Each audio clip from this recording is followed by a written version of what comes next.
Hello, everyone, and welcome to Strictly Speaking.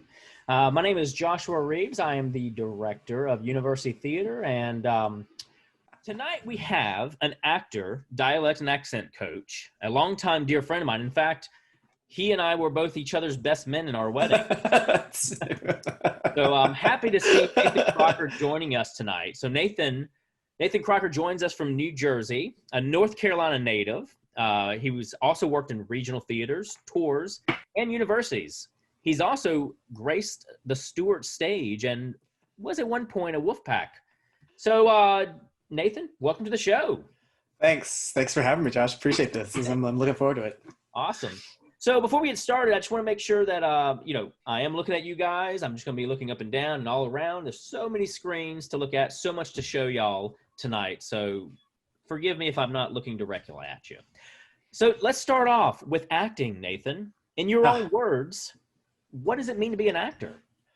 I feel like that's such a broad and I guess personal question for each person who ever does it. But I don't know, like to be an actor is it's to be a storyteller and to live, truthfully in the moment and of telling these stories. So it's about being able to kind of hold that, being able to step into someone else's skin and being able to understand how they think and how they feel, how they react, how they move, and be able to use that to be able to communicate a story, to make people think, to make people feel, as Shakespeare says, to hold the mirror up to nature. To me, that's what it means to be an actor. I mean, it's, you're bringing words to life that are just written down on a page, but it's somebody's voice from somewhere, and it's really kind of helping people, develop some empathy, develop an understanding for the way people think, because that's our work as an actor, is to really understand how these characters think and how they feel and what motivates them and what moves them. And hopefully it allows the audience to have that same thing and maybe walk away with a different outlook on life than they might have walked into the theater with. So I guess that's my answer, the best that I can. So. And now you've worked in various places, whether it be regional theaters, universities, or tours. Do you have a favorite of them? Do you prefer one, mode or? I don't know if I have a favorite. Like it's so funny when I was touring, because there are different types of tours out there too. Like the type of tour that I was on was not the glamorous type. It wasn't the you're on a giant tour bus and you've got truckloads of stuff behind you. This is one that we drove ourselves. We had a cargo van, a minivan, and a Toyota Camry. By the second half of our tour, we upgraded to like 2 cargo vans, but we were doing all the driving. But I don't know, there was something exciting about kind of being on the road and not knowing where you're going to end up the next day. I mean, obviously you've got it all mapped out, but going to places that you've never been in and encountering different audiences and seeing the country. I think that, one of my goals in life is to be able to see every state in the country. And I was able to check off a lot of them just through touring. So I think that's the exciting part about touring. There are some hard days, particularly when you're doing the drive yourself kind of tours. You're loading out your stuff, you're loading in your stuff, you're getting up at 6 o'clock in the morning, you're driving 8 hours, and sometimes you're having to perform that night. So I think that is one of the hard, and then you're living out of a suitcase. And since we had to pack our own stuff, we had very small suitcases. So you kind of long, a good friend of mine who was our tour manager, she was like, I always bring my own mug. And so it's like, no matter where you are, at least you have something from home. And so I was like, that's a brilliant idea. So I went out to Starbucks and I bought my own mug, and I would take that to every hotel that I was in, just to have like that feeling of having something solid from home. But I've also worked in some really amazing theaters and worked at a bunch of like some really cool regional theaters as well. So I think there's something cool about that, because then you get to sit down and kind of get to know people and get to know a community, and that community really appreciates the work that you do. So that's I love doing the regional theater. I love regional theater. I think regional theater is kind of the backbone of the American theater, which is really hard to see it struggling right now, because I think that that's that's the accessible theater for the everyday person, is, you know, going to a regional theater or going to your community theater. You know, I think that some community theaters do some really, really amazing work. And if that's what you have access to, you know, that's what you have access to. And I think that should be celebrated. So, so yeah. No, I totally agree. And I wholeheartedly celebrate every way we can right now. Yeah. Yeah. So, speak to me more about Shenandoah Shakespeare Express, which is what you toured with. Like, talk to us about. No. So that was one of my tours, and it was fun. So while I was working with them, they actually changed their name to the American Shakespeare Center. So for the longest time, for the first part of their history, they were the Shenandoah Shakespeare Express. And I remember when I was at NC State, when they came through, I was an engineering major at the time and really wasn't as involved with the theater department as much. God, that's how times have changed. But I remember when they came through and talking to some of the people in university theater who went to like their midnight show. They would do these midnight shows, and they were just talking about how cool it was to see Shakespeare in that. And it, you know, it's the lights were on, everybody's in the same light, and you know, they're really interactive with the audience. And my experience with Shakespeare had always been kind of, you know, people standing on stage and you're kind of in the dark and you're really not quite understanding what's going on. And so it was really interesting to be able to work with American Shakespeare Center, to be able to then, when we were on tour, come back and perform at Stewart Theater after, you know, so many years after that. It was really neat to be able to do that. But I learned a lot about Shakespeare working on that, and just what's actually, like, what it means to do Shakespearean text, and that it's not this like mystery language if you know how, like, you make the connection to the people in the audience. I think that's the great thing about doing it with the lights on, is that you get to see people. So these soliloquies and these monologues aren't just to yourself, but they are to people, which I think is kind of the way that Shakespeare intended it. And they were talking to the audience, asking them for advice or letting them know what they're thinking. And so it was really a transformative experience in my professional career working for that company. So and then I worked with them again 10 years later.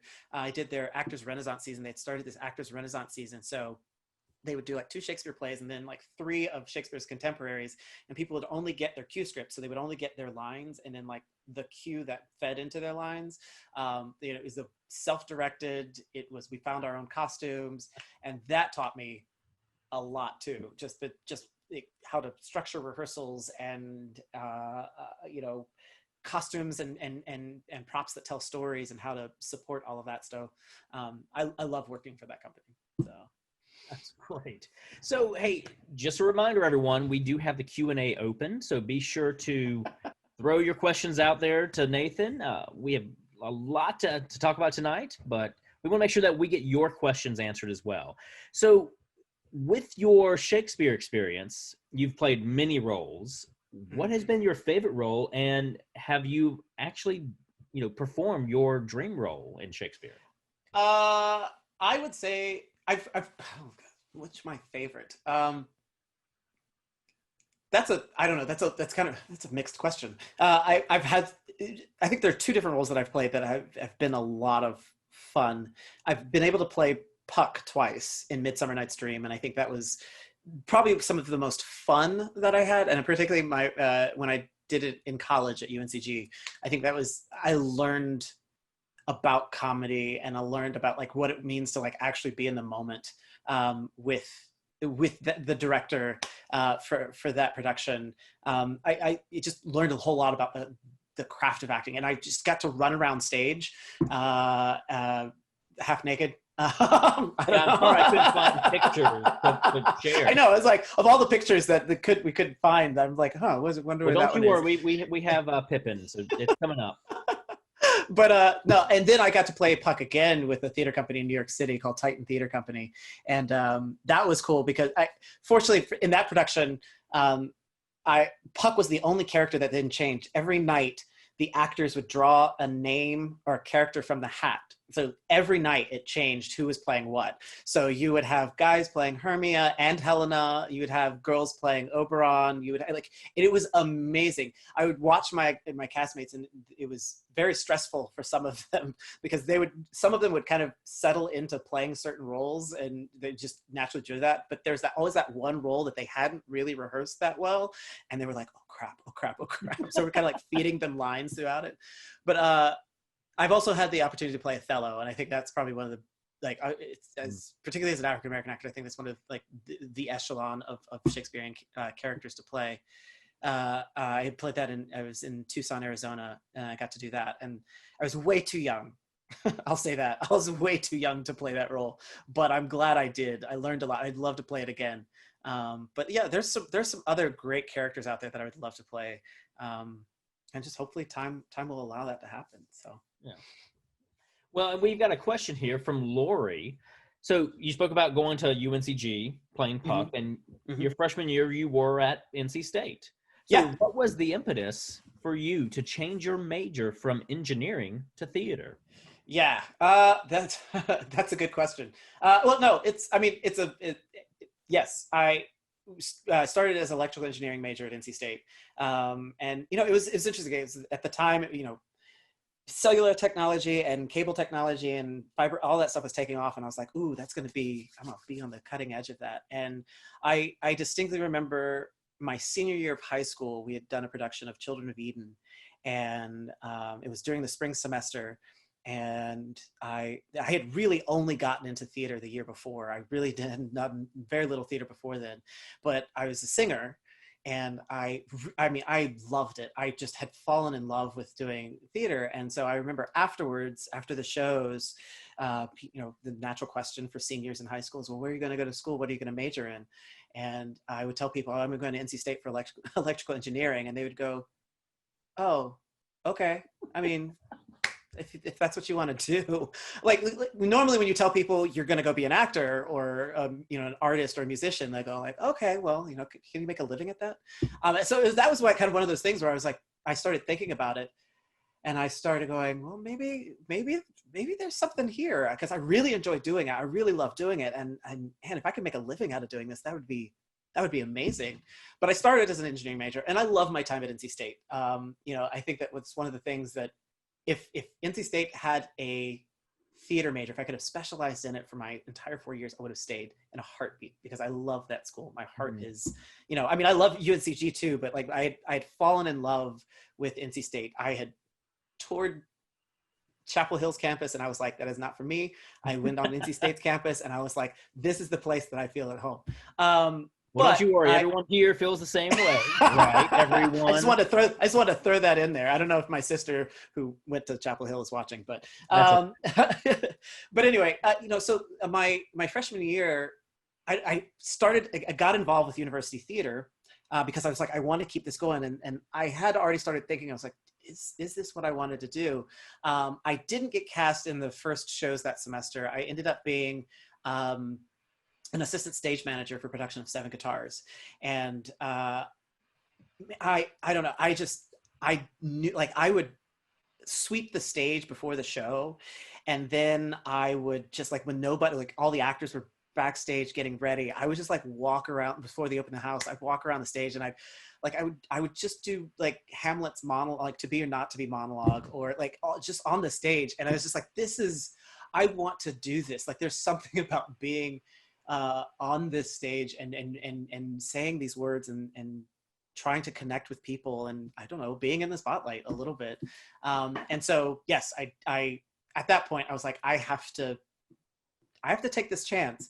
And I wanted to do a little bit more in-depth study than, like, I took acting class at NC State. And I was very grateful for that opportunity. Frank Gorlick, right? I think that was his name. Yeah. I took class with him.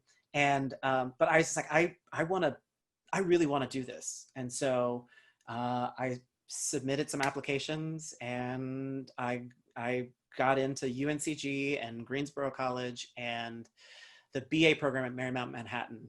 But I chose UNCG, and I'm so glad and grateful that I did. But I also distinctly remember when I told my parents over fall break that I was going to start looking at transferring schools for an acting major, and I love my mother, but she cried. Be careful. You're watching. I know you're.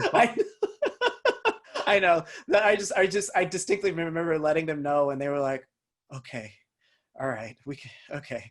But also, I think that one of the most heartening moments was when I was at UNCG, and this was right after Triad Stage had just kind of opened its doors, and they did a co-pro with UNCG. Some of the UNCG actors did a production of Our Town with them, and I actually was cast in Our Town and Midsummer in the same semester, and it wasn't very common for students to get cast in 2 shows in a semester. And I got cast in both of those shows, and I remember telling my dad, I remember calling him, I was like, I got cast in both of these shows, and like hearing his voice, it's like, you're really good at this. Like that, still remember that. I was by, what's the taco place on right off of Tate Street? I'm trying to remember what that was. Talking about, but yeah, anyway, I just remember that. And that was one of the best memories of my life, is just hearing that in his voice. Like, oh, okay, you're really good at it.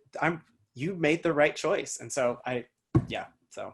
Well, Joe Crocker says he doesn't have a question, but he wanted to thank Lori for her question, and a big fan of both Josh and Nathan. Thanks, Dad. That's great. Thank you, Joe. So real quick, we do have one question from an anonymous attendee. They ask, what character were you in with Children of Eden? I made the set for Children in my senior year. I played Cain in Children of Eden. So it's got the big number Lost in the Wilderness in the first act. That was the role I learned how to belt with, or at least tried to. I think there is a VHS of that floating around there somewhere, and it's fun. It's funny to watch, because the night that I just kind of let myself go and hit one of these notes that I hadn't really hit in rehearsal, everybody around me kind of was like, but I went back and listened to it, and I was like, oh, I was so off pitch, but I was living it. So. Well, just to clear it up, Seth Starr did say it's El Cariton was on Tate Street. So that's what it was. So another anonymous attendee, how easy or hard was it to get your theater career started?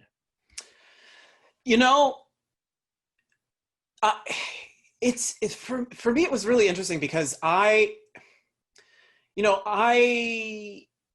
got really lucky. And I was really fortunate, because I had every summer I was fortunate enough to work in even if it was just as an intern, I was able to work at a regional theater almost every summer. I did Lost Colony outdoor drama, like one of my first summers. And then the second summer, I was an intern at Georgia Shakespeare Festival in Atlanta, and really learned a lot, again, about Shakespeare and text there. I was an understudy intern. And then my third year, I worked at a theater company in Utah, Utah Musical Theater. And that was the first time, like, really having, like, I was a lead role in a musical, and that was really exciting. And then after my senior year, they have these big cattle call auditions in Memphis, UPTAs, United Professional Theater Auditions, or United Professional Theater Association. And I went there and auditioned, and you get called back by all these companies. And I got called back by Shenandoah Shakespeare, soon to be American Shakespeare Center. And they called me, ended up going to a callback in New York City. And I got a job right out of college acting. Like, that doesn't happen to a lot of people. I have many classmates who moved to New York and worked and scraped or went out to LA or tried to stay home to save up money and do the regional thing. But I was able to have a job right off the bat, and I kind of thought it was like, okay, cool, this works, and I've got talent. This is going to be easier than I thought it was going to be. And then I thought my contract was going to be renewed for the next season, because that's kind of like they tended to do that at Shenandoah, and it didn't. And so I was like, okay, what do I do next? Because I know eventually I want to move to New York City, but I don't know if I'm ready for that. So, you know, I moved back home, but I was able to, like, I worked at North Carolina Shakespeare Festival. I worked for another touring company that was based out of Ohio for a couple of years. And so but I was kind of doing these small things, and I don't know, I wasn't quite ready to make that leap to a major market. And then it was suggested to me to go grad school. And so I went to grad school in California. And then after that, that was where the work really began. I think that was where the work really began, trying to make a career, because that's where I really had to learn how to, like, what it was like to be a working actor. And it is like, it's not glamorous. Like, it's really, in a lot of ways, it's not glamorous. You're working a day job. And I graduated in 2009 from UC Irvine. And, you know, this was just after the writers' strike and the financial crisis. And so a lot of agencies and casting directors were either folding or consolidating. And, you know, movie stars were doing guest stars in movies, and guest stars in movies were taking the leading role in television shows. And so the actors who would normally have the leading roles were doing and there was this trickle down effect. And I was like, okay, cool, I can weather this. But getting a day job was like, I had an MFA and I was an Eagle Scout, and I couldn't get a job bagging groceries, you know? And so I was like, okay. And so, and just trying to get into auditions, and you have to hustle. You have to be self-motivated. You can't wait for the phone to ring. And I think that was a hard lesson for me to learn about what that meant to really kind of put yourself out there. And you know, I had some varying degrees of success with that, but it was hard. It was hard. So yeah.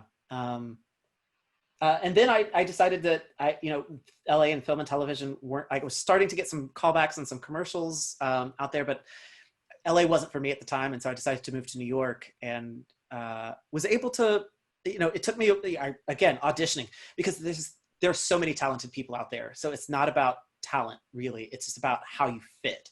And sometimes it's numbers, and it's just, so it's really understanding that particularly when you're coming from a smaller pond and you're jumping into a larger ocean, there are a lot of fish that swim like you. And there maybe even a lot of fish that look like you. So it's just kind of like, what can you do that separates you, and how hard are you willing to hustle? And so, yeah, there were some hard lessons learned. So, but I was able to do some work.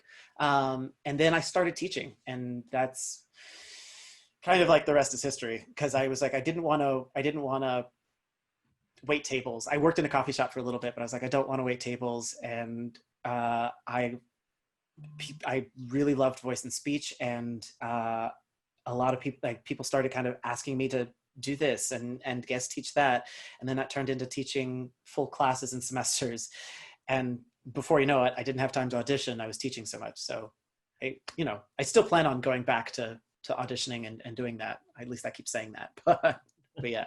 Well, tell us about your work as a dialect accent speech, as a speech coach, as a dialect coach. What does that mean? What is that? So with that, so what that is it can be a lot of different things. If a play calls for a specific accent or dialect, they'll call in a coach to work with the actors. When I teach my students at Rutgers, I teach them not necessarily about mastering specific accents, but mastering the skill of being able to acquire an accent. So having the skill to be able to listen and do the investigative work in the text to try to figure out like what accent that you need to work on, and then also how to make the manipulations in your mouth to make that accent work. But their actors have varying degrees of success with that work. So a lot of times productions will hire an outside coach to come in and help the actors work on that, particularly if they're more like accents that people may not be able to, may not have worked on their own. So I'll come in, and a friend of mine kind of talked about it this way. We like to call ourselves dialect designers. Because that's what we do. We come in, and sometimes it's not about just, well, can you do a Southern accent? It's about like, okay, the play is set in Arkansas in the 1940s in this community. So doing the research to kind of figure out how, like, what was that sound? What is that regional sound? What is that specific sound? How do we make that accessible for the actors, and then how can they repeat it and incorporate that into their acting work, into their investigative work, into their rehearsal. It's like they hire music directors or choreographers, and we're kind of like in that realm of being able to coming in, and we've got to work on this specific sound, this specific part of a play. And so that's what we'll come in and do. And then sometimes there's not necessarily an accent that needs to be worked on, but an actor just needs the practice, filling the space with sound, or they may have a regionalism that doesn't fit with the storytelling, and so a director or a producer will hire me to come in to help them. Okay, how do we? It's still essentially the same thing. How do you acquire another accent? So it's still kind of accent coaching, because it's not about getting rid of their accent, but like, how do they make the shift to the accent that's needed for the play? So maybe we just need more consonants. Maybe we need a shaping of vowel sounds. So that's part of it as well. And then also I do text coaching. So I've worked at Utah Shakespeare Festival for a couple of years, and it's again, Shakespeare. It's like not getting Shakespeare out of your mouth and making sense of Shakespeare to the point that an audience is not thinking about it. They're able to sit back and enjoy the show and be taken on a journey. And at the end of the performance, they're like, well, that wasn't really like, it didn't feel like I was watching a Shakespeare play. It was just watching a play. But that requires a coach kind of coming in and like helping the actors mine the text for meaning, and then how to use their voice, how to use their articulators to make that meaning clear to the audience. Because I think that's the thing that a lot of audience members, when they get frustrated with watching Shakespeare, it's that the actor hasn't necessarily made the story clear. And so we kind of come in to help them find that clarity. So that's the work that a lot of the work that I've been doing since 2012. So, yeah. Awesome. No, that's great. And everyone, remember, Q&A is open. Thank you to those who are throwing questions out. Just keep them coming. So, Nathan, tell me real quick, dialect, accent. What are we really talking about? What are those two things, and how does that inform your work? I think a lot of times accent and dialect get used interchangeably, and so but they are kind of separate things. An accent is just the pattern of pronunciation. It's how you shape sound. So, you have a very, you might be from the South and have a Southern dialect, but very specifically, your accent might be that of, Eastern North Carolina, or from Appalachian, North Carolina, that area, and that's going to affect certain sounds in your mouth. Whereas dialect incorporates accent is kind of incorporated into dialect. Dialect is like accent plus syntax and grammar and word usage. And the interesting thing is, a lot of times particularly with plays, and even I think film and television, the playwright or the screenwriter gives you the dialect most of the time, because they write the words out. They'll write in the dialect that they hear the characters speaking in. So, there are playwrights now that, if the accent or dialect has, a they go into a day, they'll write it that way. Or if a good old fashioned Southern saying, I'm fixing to do this, they'll write that in there, as opposed to you having to think, okay, a person from this area might say, instead of saying, I'm getting ready to do this, I'm going to say I'm fixing. They'll do a lot of that work for you. But that's where dialect kind of comes in. So it's about that word usage and grammar, but the term gets used interchangeably a lot, particularly, with my title, oftentimes at theater companies, sometimes a dialect coach, sometimes I'm an accent coach, sometimes a voice and speech coach. They kind of get lumped together, but that's really what makes them different. It's like figuring out the rhythm and the structure of the language that a person speaks that separates a dialect from an accent. So, well, tell us, an anonymous attendee has asked, what has been the most interesting show you've coached, and what has been the most challenging show you've coached? Oh gosh, sometimes I think interesting and challenging kind of go hand in hand. I've been asked to coach a lot of Southern accent, Southern dialect plays. And I think that comes very naturally for me, being from North Carolina. But I think one of the most interesting and most challenging, I got to coach a production of Denai Guerrera's Familiar. So Denai she plays Okoye in the Black Panther movies.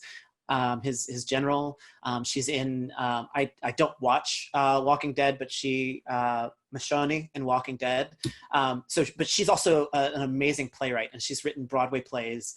And this is just one of her plays about a Zimbabwean family who lives in Minnesota, and one of their aunts comes into town, and one of the daughters, who have been very westernized, is about to marry a native Minnesotan, and just kind of like the interplay of race and culture in the Midwest. And I had to coach this Zimbabwean accent. The Shona accent is the specific dialect that I was working on, is Shona. And so I did not have experience with that accent. I'd never done any work on a lot of, hardly any African accents or dialects. And so it was, it's finding sound samples and being able to have things for the actors to really latch onto, because I think the tricky thing is we all have an idea of what a quote unquote African accent sounds like, but there are hundreds of dialects spoken on the African continent. Like, there's so many dialects and languages that are spoken on the African continent. And all of them have their own unique identity. And so to the Western ear, sometimes it can sound like, oh, it just sounds African, but like there's some specificities to it. And so trying to find that specificity for myself, because I've got a Western ear as well, so I hear it. It's harder for me to pick some of that out.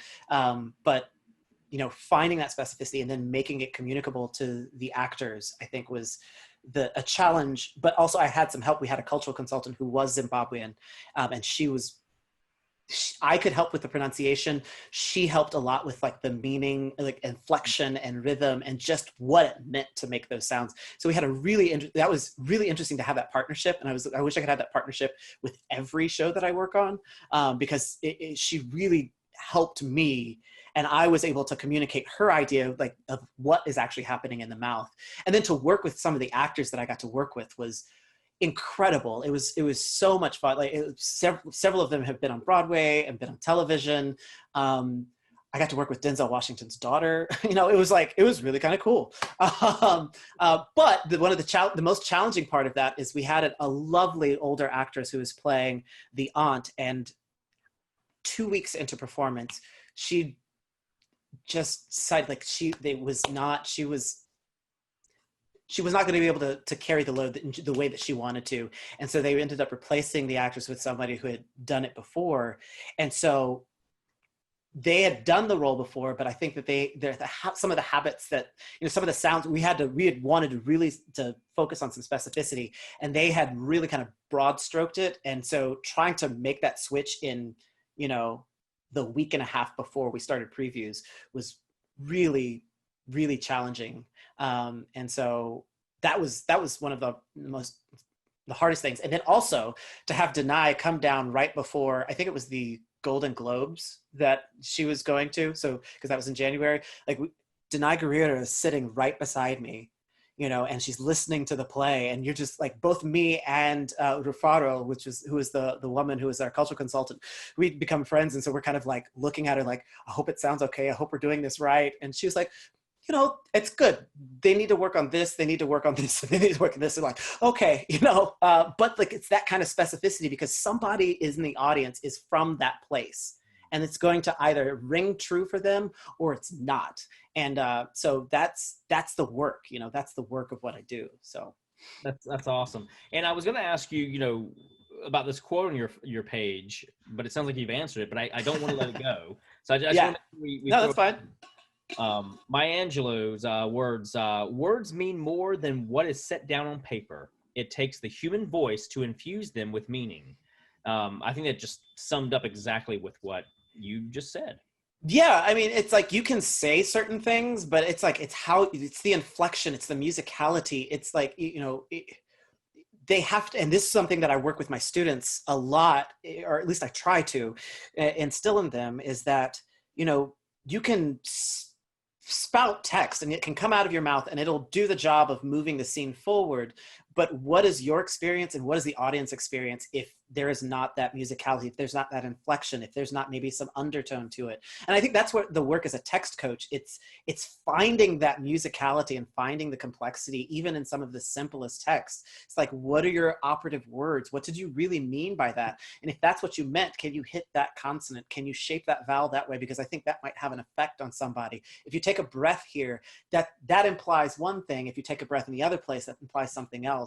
And so, yeah, I think that's one of the reasons I put that quote on there, because it's so multifaceted and so layered, and it's communication. It's our basic level of communication. You can communicate with words that you understand, and you can also communicate when you don't necessarily understand the language. There's so much more to communication than that, and it's just being willing and able to listen that really kind of leads to that understanding. So.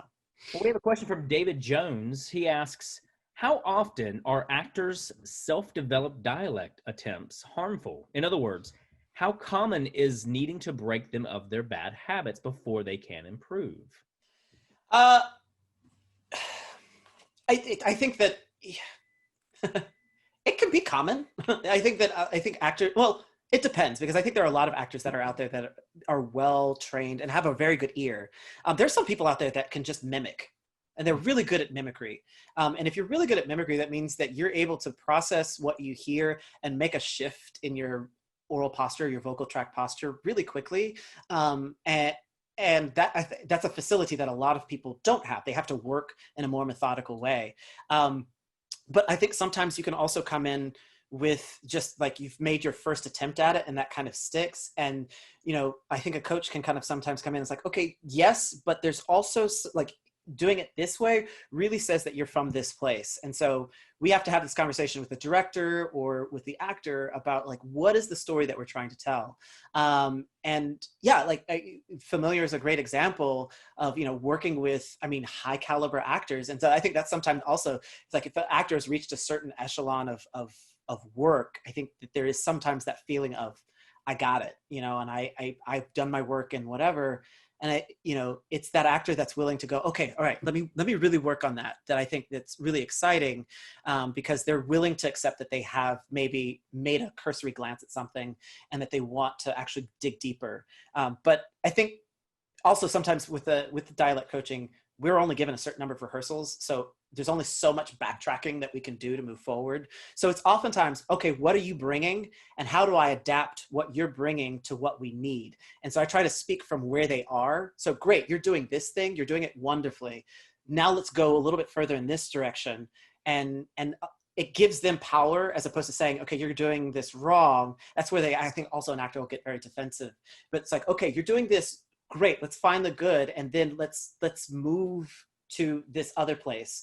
And I think that tends to be more well received than kind of coming in and trying. But it's, I mean, we all make our assumptions. We all have biases, and we all kind of do, like, we'll come in with maybe very broad strokes. I have an idea of, I know what a Southern accent sounds like. I know what a British accent sounds like. I know what a New York accent sounds like, you know, but then we start realizing that there's more nuance to it. And so it's just allowing yourself the understanding that there's nuance. So. Yeah, that's great. And keep the questions coming, everyone. We got about a little less than 20 minutes left. So Pam asked from California, did you used to have a Southern accent that you lost in the course of your training? If you listen to me and my sisters, you will know, like, we sound different in a lot of ways. And I think that we kind of always have. I think that I have a Southern accent. I know I do. It only kind of comes out in certain places and times, and that partly is some of my training. But like, you know, when I'm tired, or if the bourbon's been flowing a little bit, like, it'll come out. You know, it'll happen. But I also remember, you know, most of my early training was in North Carolina, and I then spent a year in Virginia. And when I went to grad school, I would tell people I was from North Carolina, and be flabbergasted because they were like, you don't have a Southern accent. So like there's already a bias that people already have that of what they expect like a person from the South to sound like. But I would get that. I would be like, you know, I tell them from North Carolina, they would be floored because you don't have an accent. But I still say for. I'll definitely say y'all because that's just the most efficient way of saying you all. You know, I will like words like pen, P-E-N. I will still sometimes say pin. Then versus yeah. 10. Yeah, 10. So those things are, I mean, it's also part of me. Like, it's just part of who I am. And I've never really worked to get rid of it. I think maybe in my training, it's like I've developed other patterns and other habits. I also know that, like, you know, when we move, like I think this kind of gets into a little bit of like the sociolinguistic element of things. But it's like I was born and raised in Hickory, North Carolina, but went to a predominantly white school in elementary school and middle school. And then we moved in the middle of my 8th grade year to Charlotte. And I went from a school that was like maybe 5% African-American to a school that was like 45% African-American. And that's where I really started to find out that my speech was very different, because I had people tell me that, like, you know, particularly the Black kids on the bus would be like, why do you sound white? And it was kind of this way of like, making me kind of like the other. And I didn't get it. I didn't understand. Like, I just talk like me. Like, that's just who I talk like. And so, and I think that, you know, I had already, like, a lot of who I was already set based on like my social circle. My sisters were younger than me. And I think that I remembered like hearing a shift in the way that they spoke and their accents a little bit as they started to move through elementary school and middle school. And like, I was kind of like, why are you talking like that? You didn't used to talk like that. Why are you talking like that now? And so it's really interesting. So that isn't necessarily about the Southern, but it's just kind of like some of like our perceptions of that sound. But I think that I've always had a Southern accent. Like, it's just maybe not as strong as other people, and I've had other pronunciation patterns, but like it's still there. So we have a question from another attendee. I love acting in Shakespeare plays. Mm-hmm. What is your advice for actors when it comes to making Shakespeare more understandable? I also played Puck. Puck is just so much fun. Like, Puck is just a great role. Gosh, you know, I was one of those people that I remember reading Romeo and Juliet in high school and not knowing what the heck was happening. Like, I didn't get it. I really didn't get it. And then I remember I had to read Hamlet. And I'm trying to remember if that was in high school. That might have been also in high school. And I remember reading Hamlet. I was like, I do not get. I remember watching the Kenneth Branagh version of the movie with my text open. So I was like, oh, that's what's happening. Okay, cool. But I don't know. I think first of all, it's like how you approach the text. Shakespeare, it was an amazing wordsmith. And I think that, you know, I mean, a lot of people will say that Shakespeare is the father of modern English. And so I think it's shifting your perspective. Shakespeare's not Old English. Shakespeare's not even Middle English. Like, Shakespeare is like modern English. He coined over like 3,200 words that we still use today that weren't in existence. And so it's just that there's a slight different structure. And I think that once you start to find the rhythm of the language, it starts to open it up. If you find the heartbeat, the meter, the iambic pentameter of it, and start to look at the words that are falling on those beats, you start to realize it's like, oh, I see what they're saying. And even though maybe the sentence structure is slightly different, this is what's happening.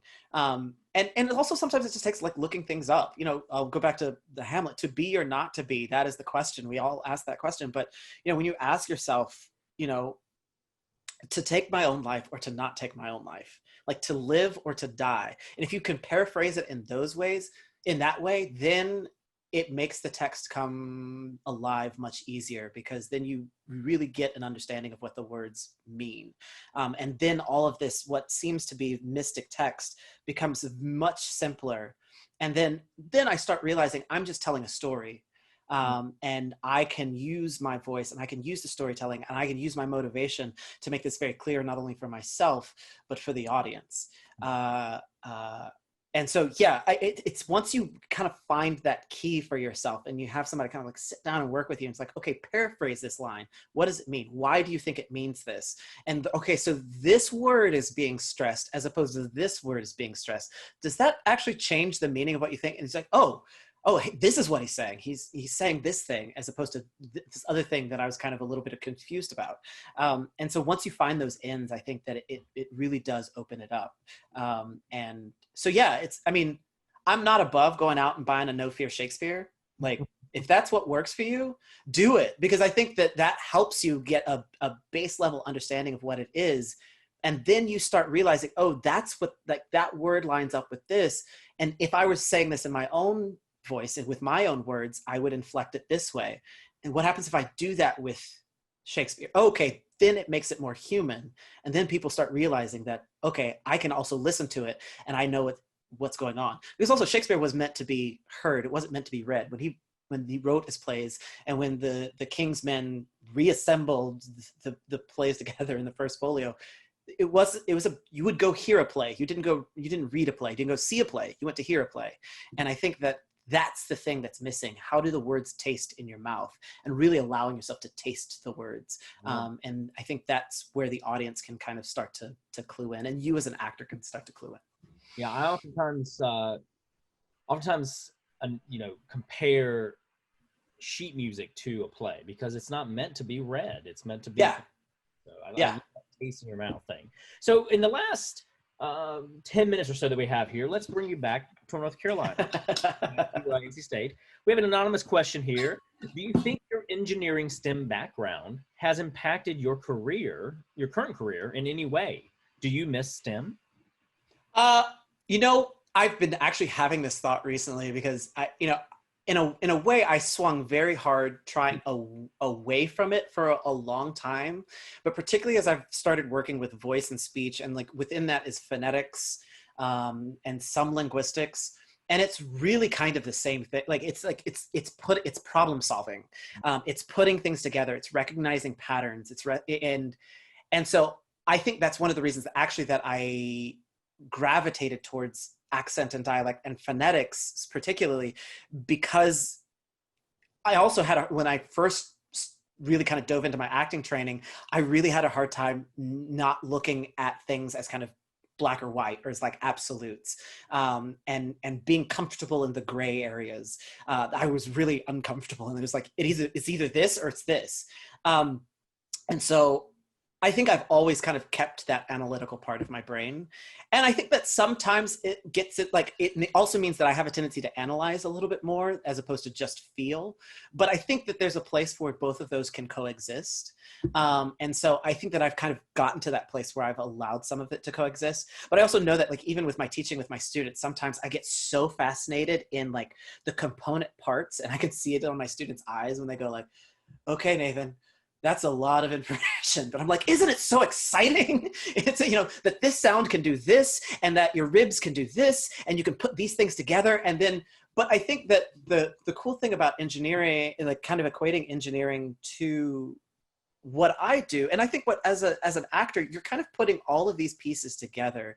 You're problem solving a character so that you can create something that benefits people or people can have an effect from. So, you work on if I had continued to work on, fiber optics and cellular technology, like it's like you solve these problems so that you get just maybe that 1 megabyte or that gigabyte faster so that you're able to watch that video sooner or with that less lag. And like people, like they can relax because they're watching this thing and they're not having to think about it and it doesn't stress them out or whatever, or they're able to, check a recipe, or, they're able to get the information that they need. They have an emotional response to that.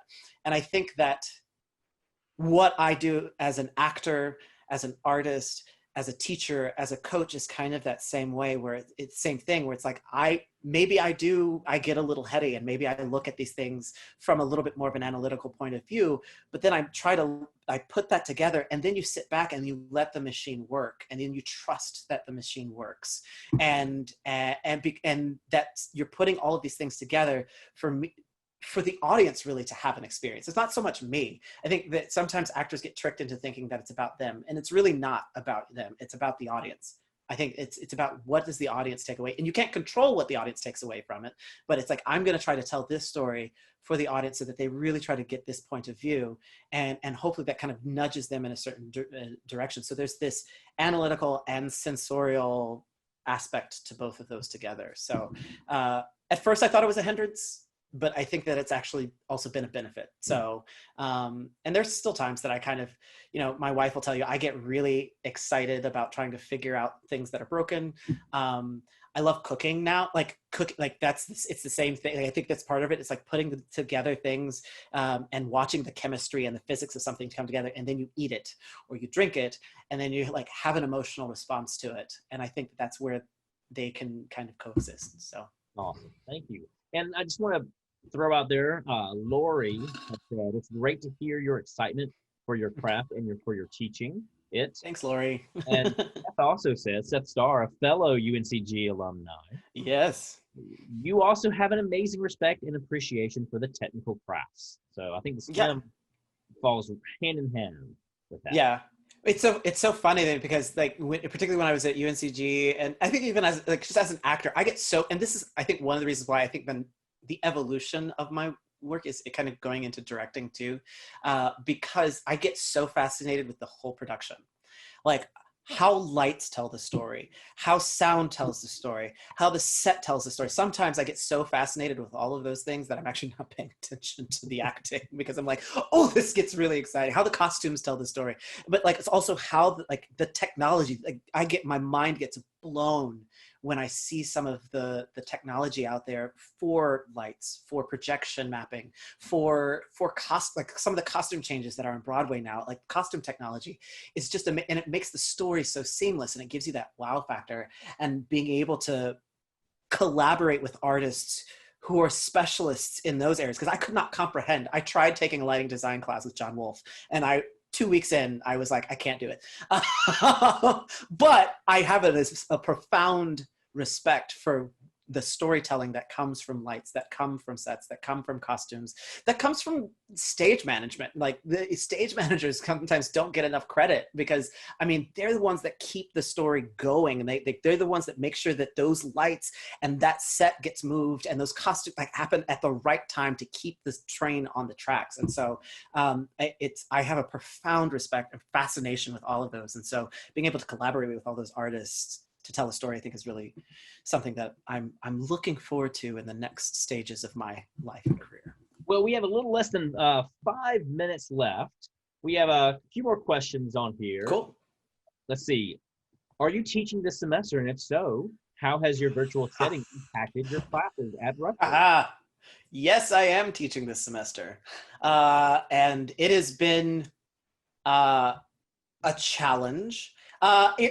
I'll say this. I think most of my stress with teaching online it comes from, like, it's a bit for me. I think it's just the unknown and not knowing what to expect. When I'm in the classroom, when I'm on screen with my students, I tend to forget about all of the stress and anxiety that was leading up to it, because then I'm just with my students and I'm trying to provide them an experience that I don't shy away from the fact that it is not ideal. Voice and speech and acting, trying to do that on camera through Zoom is hard. It's so hard. Some would say it's even almost like pointless to even try. But I think that there are some things that can be explored that when people are in their own space. And I think there's maybe a sense of protection in that, but it's hard to plan. It's hard to know what's going to happen. Somebody's internet might go out. Somebody is having to deal with, and it's a lot. And just planning for trying to keep your curriculum on track and knowing that you're just going to have to slow everything down because people are not absorbing through the screen. Like you're just not absorbing through the screen the way that you would in the room. And so it's like, okay, we're going to try to accomplish these things, and I'm going to rethink the way that I'm teaching. And so I think part of it's just that also a challenge is because teaching still feels like even though I've been doing it for 8 years, it still feels like a new thing that I'm still learning how to do well. And so I kind of worry about it, but it's, long story short, it's been a challenge, but it hasn't been completely insurmountable. So. Yeah. That's great. And I mean, that's what we're facing here at NC State as well. Yeah. And Noel here at NC State asks our final question for the evening, and this is how we typically end our questions with, strictly speaking, what is your advice for a fellow STEM major who is interested in a more creative career? And I'll follow up with that. What advice would you give for anyone who wants to pursue acting or coaching? I mean, be curious about it. You know, I would say just continue to use that curiosity. Bring your curiosity that you have in STEM, your problem solving, you know, bring that to the work. And then, you know, sometimes at some point you just have to kind of like take the leap. You know, if you have like, you know, the taking class with where you can, you know, acting coaches and teachers at NC State, start there and then like branch out, because you don't, for as much training as I've had, I can also say that you don't necessarily need all of the university training to do it.